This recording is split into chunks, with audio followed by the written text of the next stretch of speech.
はいどうも皆さんこんにちは。今回は第2次上海事変についてお話ししていきます。前回の動画では日中戦争のきっかけとなった盧溝橋事件について見てきましたが、その後第2次上海事変が起こったことで日中戦争の規模は大きくなっていきます。ということで早速盧溝橋事件勃発後からお話を始めていきましょう。1937年7月7日、北京郊外の盧溝橋で日本と中国の軍勢が衝突しました。盧溝橋事件です。歴史を未来から見ている我々からすると、この盧溝橋事件をきっかけとして日中戦争が始まったということを知っていますが、当時を生きる人々は当然そんなことは知りません。彼らにしてみればこれまでも同じようなことは起きてきた、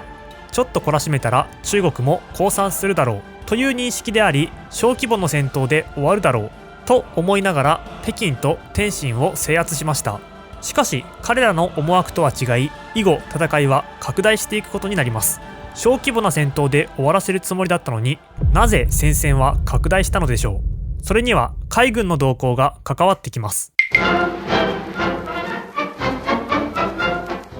海軍には大きく分けて海軍省と軍令部の2つの機関があります。この2つは共に海軍をまとめ上げる機関ですが、役割が違いました。海軍省の役割は軍に関わる政務や人事を行うこと、軍令部の役割は作戦や指揮を行うことです。このような立場の違いがあったので、当然考え方にも違いがあり、政務を行う海軍省は外務省の交渉を支援しよう、外交交渉で戦争を避けようと考える傾向が強く、戦いに対して消極的な姿勢。一方、作戦の立案を行う軍令部は、もしも外交交渉がうまくいかなかったら戦いになる、その際の作戦を立てておこうと考える傾向が強く、戦いに対して積極的な姿勢をとっていました。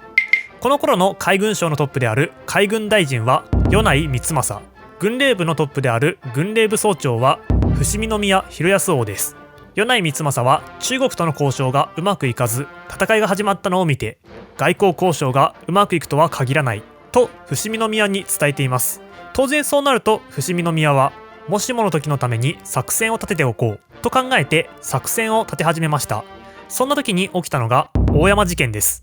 大山事件というのは、日本海軍の軍人である大山中尉が中国の保安隊によって射殺された事件です。当時中国各地では盧溝橋事件の影響を受けて日本に抵抗する運動が激しくなっていました。そのような中、上海で大山中尉が車に乗って移動していると、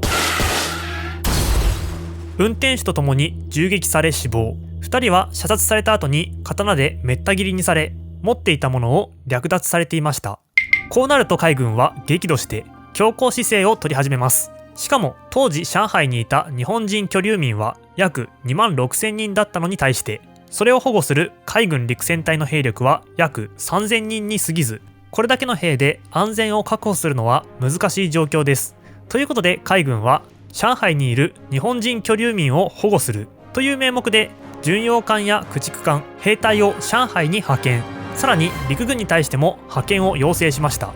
さて、こうして海軍が強硬姿勢を取り始めましたが、陸軍の石原幹事は、もしも陸軍を上海に派遣したら戦線が拡大する、全面戦争になる恐れがあると考えて不拡大を主張し続けていました。これに対抗するのが武藤明です。彼は居留民を保護しなければならない、陸海軍が一致して中国軍に打撃を与えるべきだと考えて、海軍からの要請に応えようとします。そんな時に新しい情報が入ってきました。その情報は、中国軍が上海方面へ大規模な増援を派遣し始めたという情報だったのです。当然海軍はさらに派遣を強く要請するようになり、石原もそれに折れてやむなく了承、陸軍の派遣が決定されます。こうして緊張が高まった上海では、中国軍が日本軍を取り囲み市街戦が発生。しかも中国軍の飛行機が日本の軍艦である出雲を空襲してきます。この空襲に激怒したのが、これまで不拡大を主張していた米内光政でした。中国が先に攻撃してきた、許してはおけない。こうして日本海軍は反撃に出て、中国の空軍基地に爆撃を実施。上海だけでなく南京などの中国各地の軍事拠点を攻撃していきました。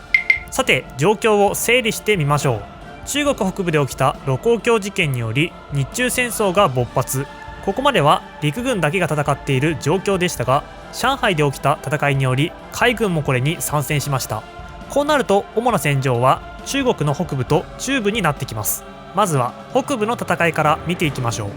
もともと満州を守っていた関東軍は満州国の基礎を固めたい、そのためにも河北を安定化しようという考えを持っていたため、武力行使を行いたいと軍中央に強く要請していました。しかし陸軍中央では石原幹事が不拡大の立場を取っていたため、これを認めていませんでしたが、この混乱に乗じて関東軍の一部はその制止を押し切って作戦地域外に進出。武藤明が大打撃を加えれば中国は降参するだろうという考えから関東軍の要請を強く支持したこともあり、これに引きずられた参謀本部はやむなく関東軍の行動を追認します。こうして関東軍は東条英機の指揮のもと本格的に中国への進出を始め、不拡大方針は崩れ去っていったのです。一方中部に目を移すと、当時の上海では日本軍が中国軍から包囲されて苦戦していました。中国軍としては日本の応援が上海に到着する前にこれらの兵を潰してしまいたいところだったでしょうが、要請していた陸軍の派遣軍が到着します。ところが対する中国軍は強力な陣地を作ったり縦横に走る水堀を作ったりしており、それらの防御設備を利用して頑強に抵抗していたため、日本軍は苦戦に陥ります。全然前進することができないうちに死傷者の数が増えていき、参謀本部は新たな部隊を派遣せざるを得なくなりました。こうして日本軍は短期決戦により中国軍に大打撃を与える、戦争を和平による解決に導くという考えで追加の軍勢を派遣することに決定。さらに大軍を動かしていきました。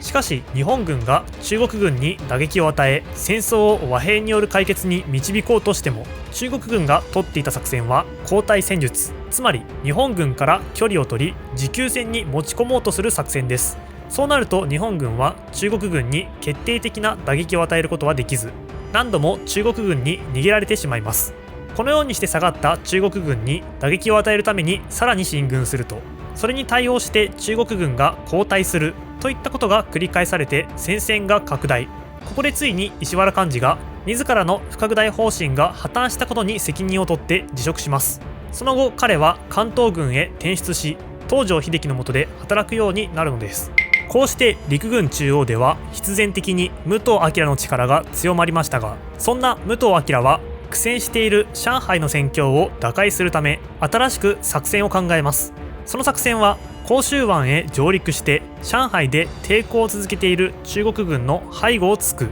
という作戦です。こうして上海でも短期決戦により中国軍に大打撃を与えて、戦争を和平による解決に導こうとする戦いが始まりました。武藤はこの時自ら志願して陸軍中央から転出、大陸へと渡っていきます。こうして中国軍は背後を取られる形となり、ついに蒋介石は上海からの撤退を命令。上海付近の中国軍は総退却を始め、日本軍は上海を占領しました。しかし日本軍の目標は土地を占領することではありません。戦いを終わらせることです。上海にいた中国軍に大打撃を与えることはできず、戦争はまだ終わりませんでした。それどころか上海を失った南京政府はなんと遷都を決定。新しい都はさらに奥地の重慶。中国は最後まで抵抗するという意思を示した形となり、日本の作戦は戦術的には成功したものの戦略的には失敗となったのです。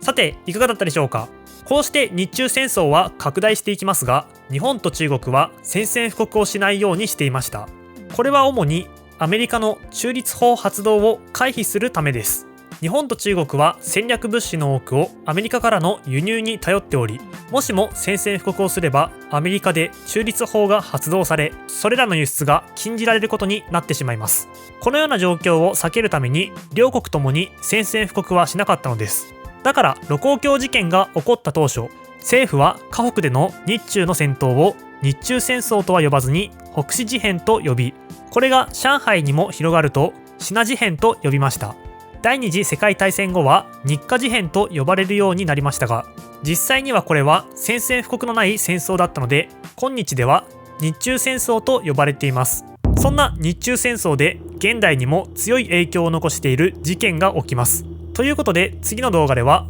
南京事件についてお話ししていきます。それではまた次の動画で。